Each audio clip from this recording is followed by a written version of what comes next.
All right. So, welcome to Long Island Nightlight LINL Radio interviews. This is the first interview for the radio station. It's my pleasure and my privilege to have Tom Kelly join me. Tom is the guitarist of Long Island heavy metal and hard rock band Black Dawn. Um, he's been doing it for a long time. I've been reading up on Black Dawn a little bit, prepping myself, Tom. So I know a little bit about you guys. But why don't you just say hello? Hello, everybody, and thank you, Lewis. It's really great to be here. It really is. I uh, I welcome any chance to go somewhere and talk to people. Yeah, no, it's great. And you're blazing a trail here because, like I said, you're the first interview. So, I do appreciate that. I appreciate your interest in doing that and coming on and chatting for a while. This this Um, this this is the very first interview on your radio program. yes, yes. Right. Yeah, Lionel began it's only about 4 months ago. Um, so I had something else scheduled and I guess it fell through, but that kind of just pushed me towards doing interviews. And, then we started chatting and you voiced an interest. I was like, that's great. Um, but I'd like to know a little bit about the group. Now, am I reading correctly that you guys have been together for 18 years? Is that correct? Well, it's 30 years. 30 years. Okay. Yeah. We're talking about the same for the original lineup? Well, it's three of us have been in the same lineup for all 30 of those years. And one position we've had some rotation. Okay. Yeah, no, it's I don't know if you know the saying most musicians do, that bands do two things, one play music and two break up, Yeah. It's but it seems like you guys are stuck on, the first one of those points there. It must be a special group of guys for you to share the same vision for such a long time. Yeah, very good friends of mine, and that they've been good to me. And I mean, as a general rule of life, I try to acknowledge when somebody's good to me, because, and I don't have to tell anybody that really that doesn't happen very often. So when you've got somebody who's good to you, try and be good to them, and you try and keep them in your life. And that's that's what's kept this band going as long as it has been. That's awesome. Yeah, no, it strikes me as it must be a special bunch of guys for you, because a lot of times over time people's or musicians, their outlook changes. Sometimes I want to play this kind of music, I want to do that, but it seems like you guys are on the same page creatively. Yes, yes. Yeah, I'm sorry, go ahead. yeah. I'm just about. I can work with pretty much anything that they'll suggest, and it's I really like playing what this band comes up with, and that's the other thing that's kept us together, is that it's been fun, and it's been rewarding, coming up with new songs and going out on stage and giving people our show, and brainstorming and thinking how we could do a better show. And it's so it's a goal that we keep on working towards. So it's we're always busy trying to work towards something. And you can tell me as much about this as you like. If you don't want to give away the secret sauce, I understand. But being a songwriter myself, I'm always interested in bands' creative process. Like, how do you all have a hand in writing the songs? How do you guys, how do you create a tune? Usually it's well all the time it's going to begin with my other guitarist, Matt, bringing in a riff from home, and it's nothing complex. It's something that he can mess around with at home, and simple enough that he can just recall it in his head and play it back at our rehearsal. And then we'll maybe patch a couple of phrases together and find ways to connect them.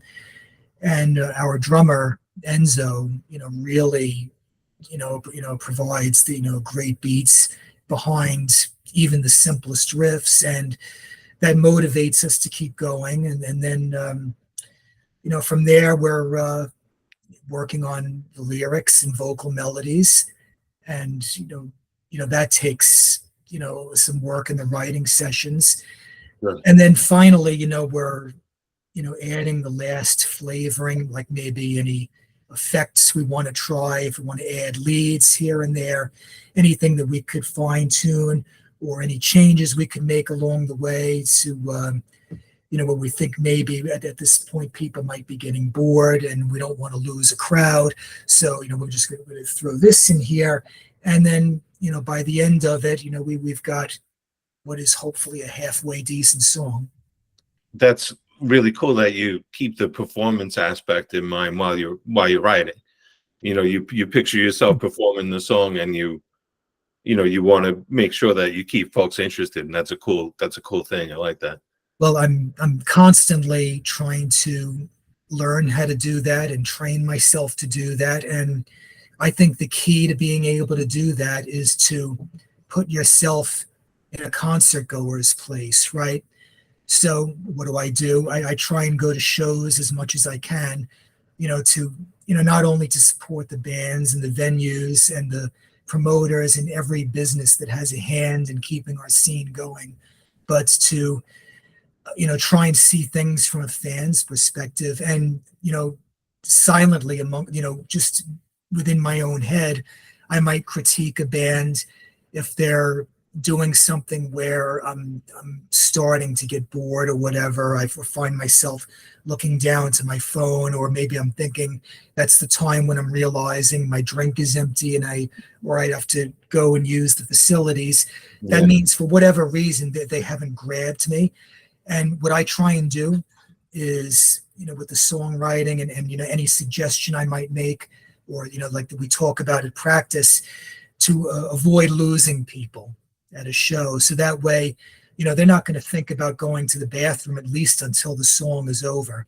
And you can do that if you've got all, you give them all the ear candy in your performance, and also with what they see visually on the stage, from what you're wearing to how you're moving, and all of that. And if you use stage scrims, your art, everything you've got, but all designed so that no one can get away from you. That's my goal.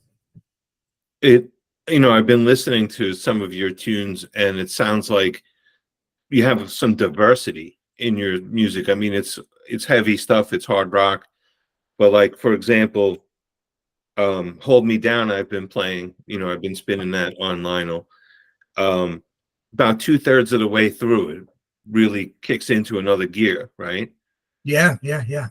Then I was listening on my own to Help Me, which kind of starts in that gear, an up-tempo song. And then I listened to Thoughts of Yesterday, which, at least the beginning, it's like rhythm section driven, bass and drums.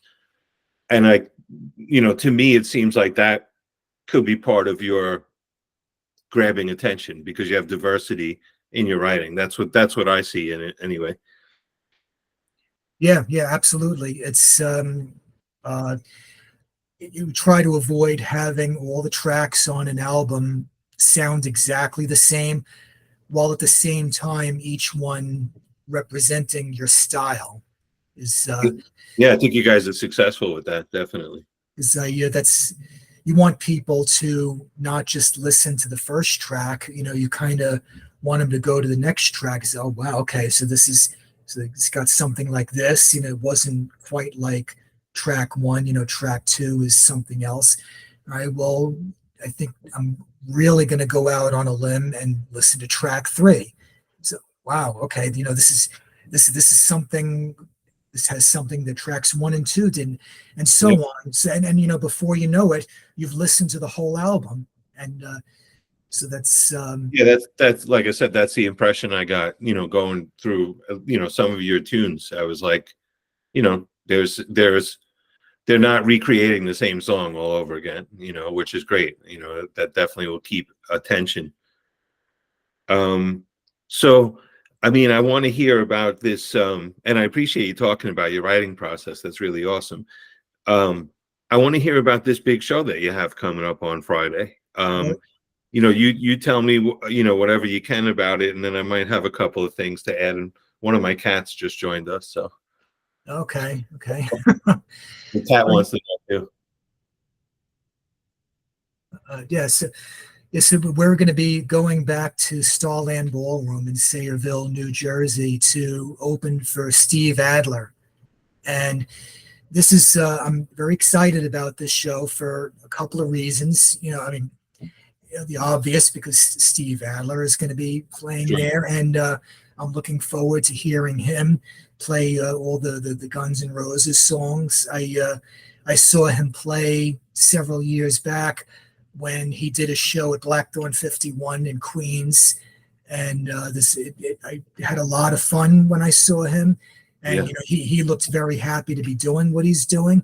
So I'm looking forward to seeing him in action at this show on Friday. And this is we're pretty long overdue for our return to Starland. We've been playing there fairly regularly for I guess the last 5 years or so. I know we had when the last album On Black and Wings was released in the 2019. We had our release show there, and Great. we were playing with Skid Row that night. But and we the last time we were there is in 2022 with Dawkin. We did not get over there in 2023, so I'm very happy to be going back over there. I mean, it's a really nice venue in Sayreville, New Jersey. Yeah, I was looking into the Starland Ballroom, in preparation and everything. It's a beautiful room. Looks like, I think, 2,500 capacity, which that's a nice, big, beautiful room to play Yeah, in. yeah, Um, yeah. I saw that Stone Temple Pilots played there in 2013, so no shortage of big acts that come through, that venue. Oh Um, yeah, they've had plenty of great tours. Have played there. I've seen many amazing shows there. yeah. Now, do you have? I don't know how to put this. Do you have? If you were trying to direct folks to get tickets, do you have a preferred method that folks should purchase tickets? Uh, they they can actually email me. I mean, we still have some tickets left if they want to just send me, because our tickets are electronic, and Hmm. I can dispatch them by email. Okay. I can I can give you my email address if you want it. It's just Black Dawn Band and the numeral one Okay. at gmail.com. You just email me, Tom Kelly, say you need tickets for Friday. I'll send them right over to you. I want to get that out there because I when I was looking at the Starland Ballroom, you can purchase tickets from their site, but I figured you want to put your own stamp on it, so I figured we'd get that out there, and I'll do what I can to post that, with the interview. I greatly appreciate that. Yeah, no problem, no problem. So that's Friday, June 28th. Now, am I correct? Did I correctly read that you played with Queensryche at some point? Yeah, yeah. That So what Queensryche was on tour with Judas Priest in 2022. You might remember that tour. So Queensryche had a break from the tour when they were in the New York area. So they did a separate standalone show, a headline show at the Paramount Hudson Valley Theater in Peekskill, New York. And we got to open that show. that's And that was our first time playing in that venue, and it was a really great experience. I got to talk to Todd Latore that night. Really nice guy. It that's was great. I was just loading our stuff out through the back door. He's like like standing out there in the dark, smoking a cigarette. So I mean, I didn't want to bother the man too much. I wanted to say something to him, so I just said, "Is has the tour with Priest been going?" So he's, "Oh, that amazing, amazing." Said, That's great. "It looks like it. I've seen the photos from your Instagram page, and it just looks amazing." He's like, "Yeah, we're right on." And I just kind of left it at that, and kept moving the equipment over to the truck. Yeah, no, that's cool. I mean, I've always been, a fan of their music, and I've been listening to it more and more recently. Like, it seems like it, for me anyway, it seems like it really stood the test of time. Like, their ability just is off the charts. Yeah, that last album, I really like that last album they released. The digital, I know they made the initials DNA, Digital Noise Alliance. Mhm. That's it's really some great work. Yeah, no, they're every single person in that band is like extremely talented. So since we're talking, I mean, you guys have played some big shows with some big names. When you originally started playing music, was there someone in particular that inspired you? Was there someone you knew, or was it someone famous? Oh well, when I first started listening to rock, it was how old was I? I guess maybe uh, I guess call it 10 years of age. I had my best friend had well, I grew up in Seaford, right on the south shore of Nassau County, and my best friend at that time lived a few houses down the street from me, and he had an older brother that the older brother really didn't like me for some reason, or maybe he just had a I don't know what it was, but anyway, when the older brother wasn't home, we would go and we had access to his record collection. He didn't maintain the records very well, uh, so my friend grabbed this one album, which was Led Zeppelin's "Houses of the Holy," and I saw the cover, with these asses on it, and Yeah, right away that was like, wow. And he's like, what do you what's it's just asses, relax. yeah. What's going on here? So I mean, I remember I had cable TV and he didn't, so he kind of reacted the same way when he would come to my house and watch television, because my mother allowed me to watch the foul language and the nudity. So that didn't phase me, but seeing the album cover of Houses of the Holy did, because this was a record, so I wasn't used to that. Yeah, But he put it on, and he's like, you got to listen to this one song.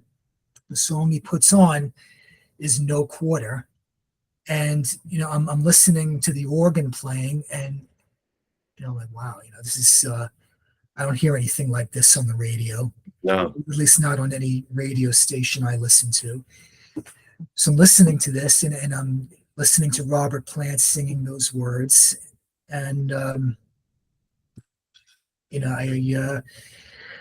it was just I was a certified Led Zeppelin fan from that point forward, and then I studied all I could, try to learn all I could about Jimmy Page, and the more I learned about him, and I watched the Song Remains the Same movie, and I'm seeing his outfits he's wearing, and just the way he was on stage with his Les Paul guitar and his Marshall Plexi amplifier.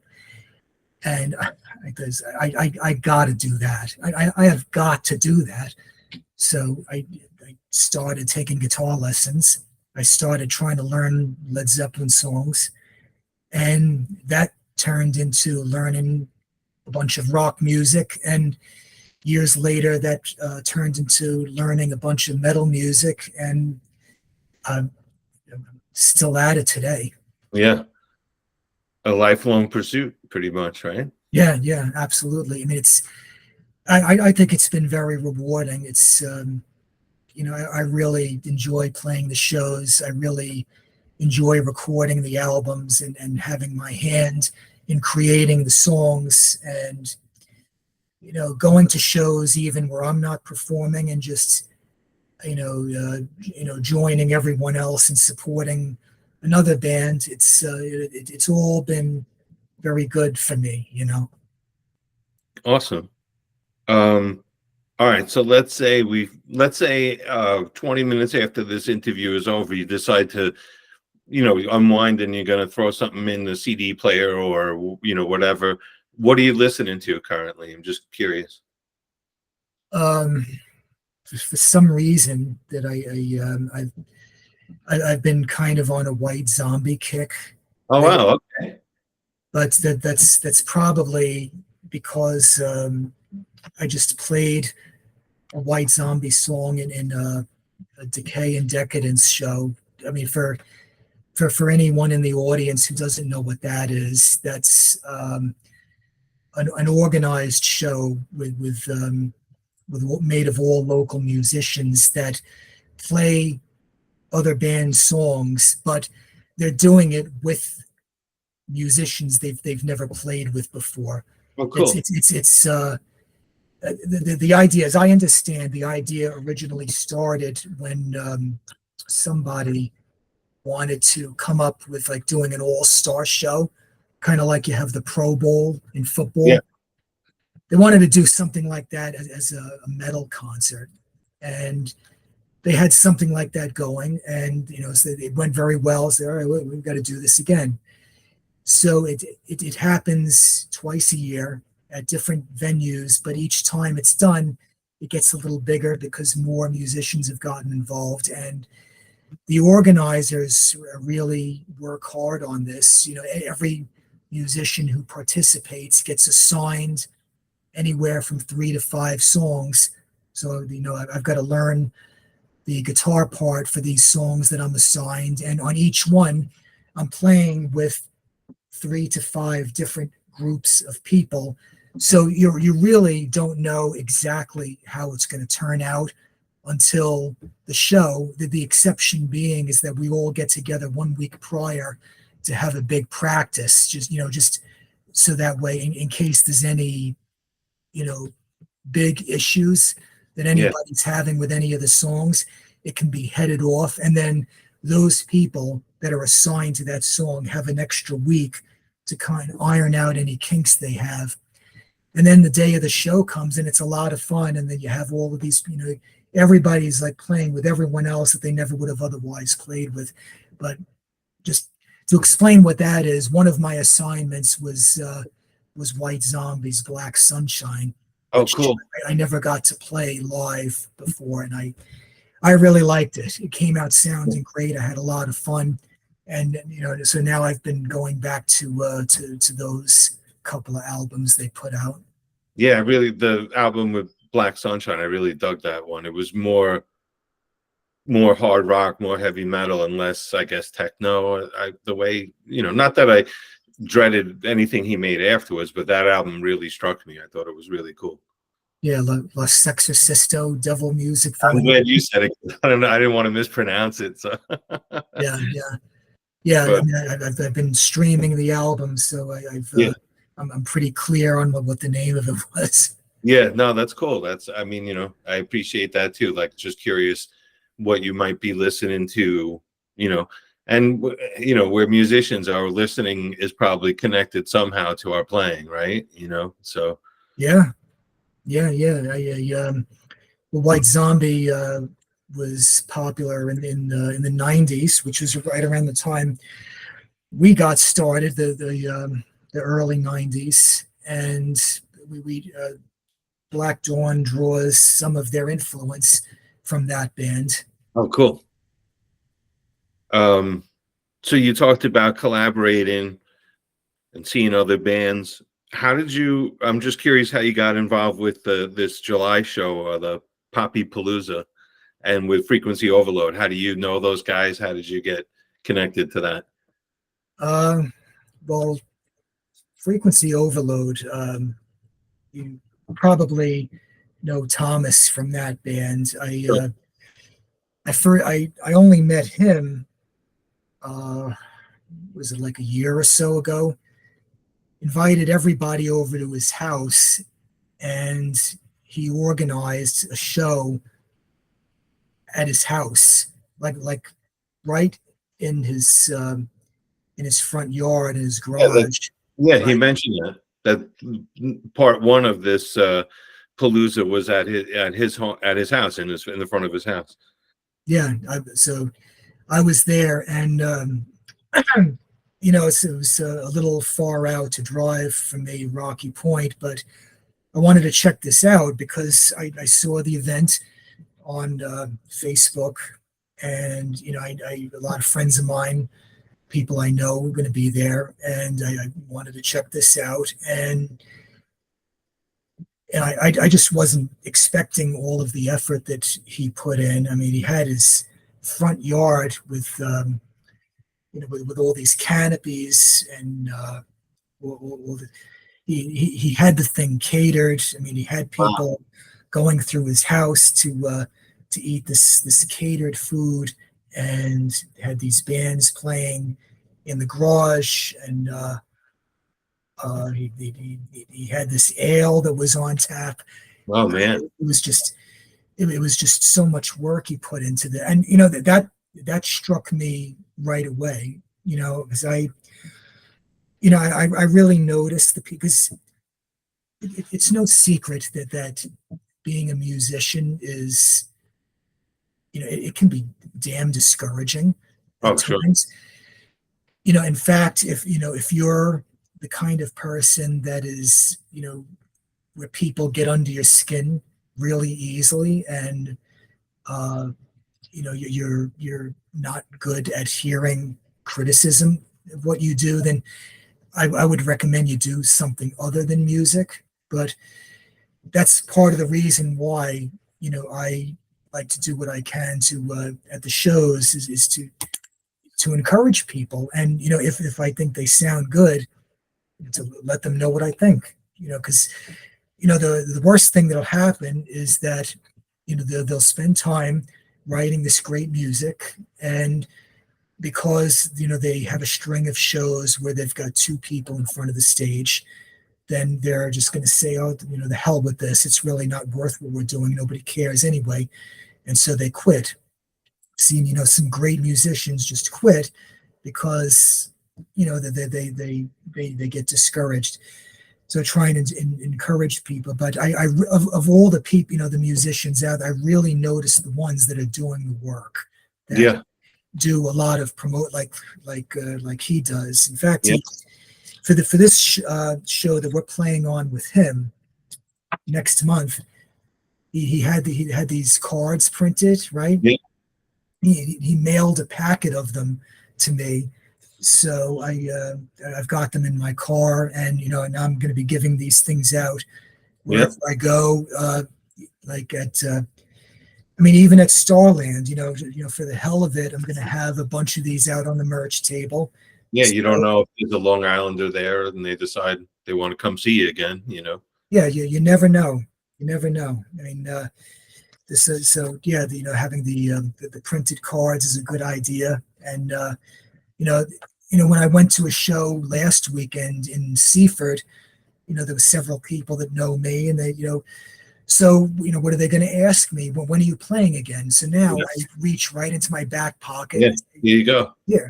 Yeah. And now, so some of the people I was talking to last weekend are looking at this and say, all right, yeah, I'll be going to this. So if they, whether they actually do come or not, it remains to be seen. But if they know about it, so Yeah. it's not like, I mean, the if someone's not going to come to your show, you don't want it to be because they just never knew. Yeah. Because that's kind of like on me, because what that tells me is that I haven't done enough work. So Yeah. People aren't mind readers. yeah.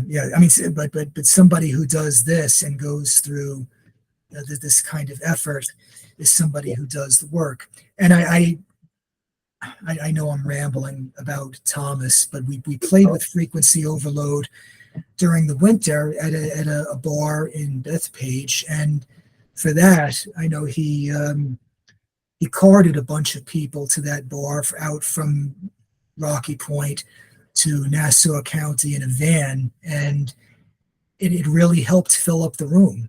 And it Yeah. was that's another, above and beyond effort I noticed. So that's those are especially the kind of people I like to encourage, and certainly hope they don't get discouraged. Yeah. No, And he's. Oh, I'm sorry. now, I was I- going to say, and his band sounds great to boot. So yeah, they do. it's a win-win. Yeah.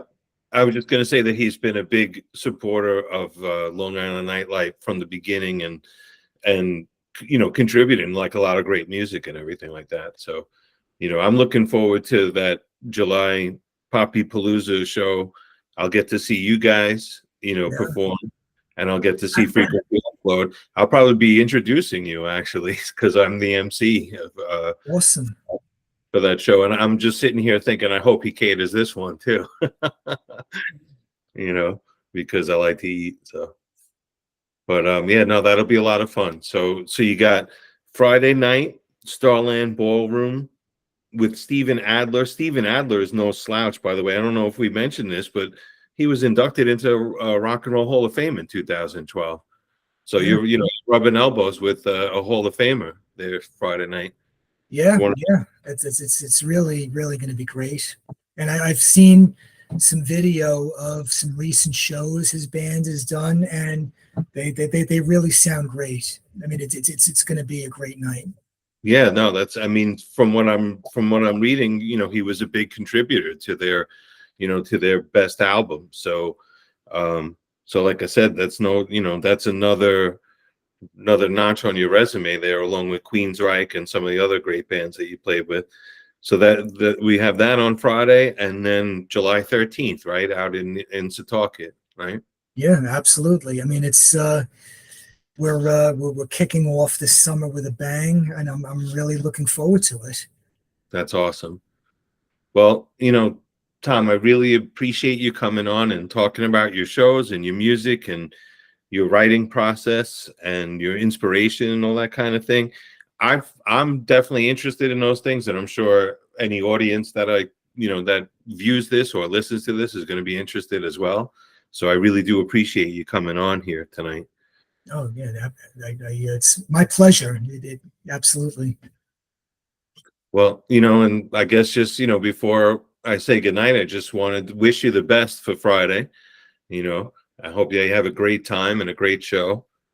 Thank you very much. And then I'll see you July 13th. It's kind of nice that I'll have another familiar face there. I've Yeah. never emceed an event before, so I might be more nervous than the than the musicians for that. So, All right. So this is this is a lot of first time stuff going on for you now.